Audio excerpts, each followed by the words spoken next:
America के नवनिर्वाचित राष्ट्रपति डोनाल्ड ट्रंप की सुरक्षा को लेकर रूसी राष्ट्रपति पुतिन ने बड़ा खुलासा किया है। पुतिन ने कहा कि उन्हें विश्वास नहीं है कि ट्रंप अभी भी पूरी तरह सुरक्षित हैं। इसके साथ ही पुतिन ने ट्रंप की तारीफ भी की। उन्होंने कहा कि ट्रंप एक अनुभवी और बुद्धिमान राजनीतिज्ञ है।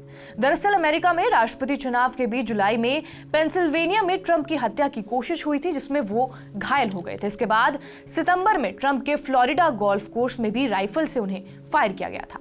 रूसी राष्ट्रपति पुतिन ने कजाकिस्तान शिखर सम्मेलन के बाद ये कहा कि अमेरिकी चुनाव कैंपेन के दौरान ट्रंप के खिलाफ हत्या के प्रयास किए गए। उन्होंने कहा कि मुझे लगता है कि ट्रंप अब भी सुरक्षित नहीं है। पुतिन ने उम्मीद जताई कि राष्ट्रपति ट्रंप सतर्क रहेंगे और इसके अलावा पुतिन ने ट्रंप के परिवार और बच्चों की आलोचनाओं पर नाराजगी जताते हुए कहा कि रूस में ऐसा व्यवहार कभी नहीं होता है। ये पूछे जाने पर कि क्या बाइडेन के फैसले से रूस अमेरिका के संबंधों पर असर पड़ेगा, पुतिन ने कहा कि उन्हें उम्मीद है कि ट्रंप के आने के बाद चीजें बेहतर हो सकती हैं। ट्रंप चुनावी प्रचार के दौरान कई बार यूक्रेन जंग को 24 घंटे में खत्म करने का दावा कर चुके हैं। हालांकि वो इसे कैसे खत्म करेंगे ये नहीं बताया है। पुतिन ने यूक्रेन पर और ज्यादा ऑरेशनिक मिसाइलों से हमला करने की धमकी दी है। रूस ने पहली बार 21 नवंबर को ही यूक्रेन के निप्रो शहर पर ऑरेशनिक से हमला किया था। अमेरिका के नवनिर्वाचित राष्ट्रपति डोनाल्ड ट्रंप ने retired American general Keith Kellogg को रूस और यूक्रेन के लिए विशेष दूत नामित किया है। ट्रंप ने कहा कि मुझे जनरल कीथ कैलॉग को राष्ट्रपति के सहायक और यूक्रेन और रूस के लिए खास दूत के रूप में नामित करते हुए बहुत खुशी हो रही है। नवनिर्वाचित राष्ट्रपति ने कहा कि कीथ का उत्कृष्ट सैन्य और बिजनेस करियर काफी है।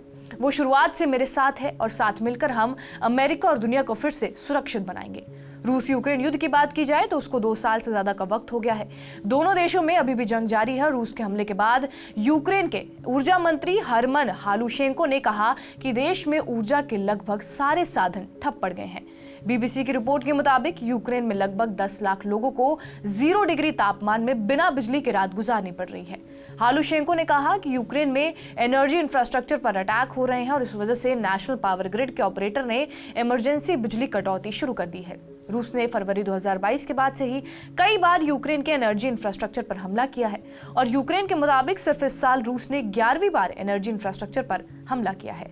बहरहाल आपका इस खबर पर क्या कुछ कहना है, हमें कमेंट बॉक्स में जरूर बताएं। बाकी देश और दुनिया की तमाम बड़ी खबरों से अपडेटेड रहने के लिए सब्सक्राइब करिए TV9 डिजिटल।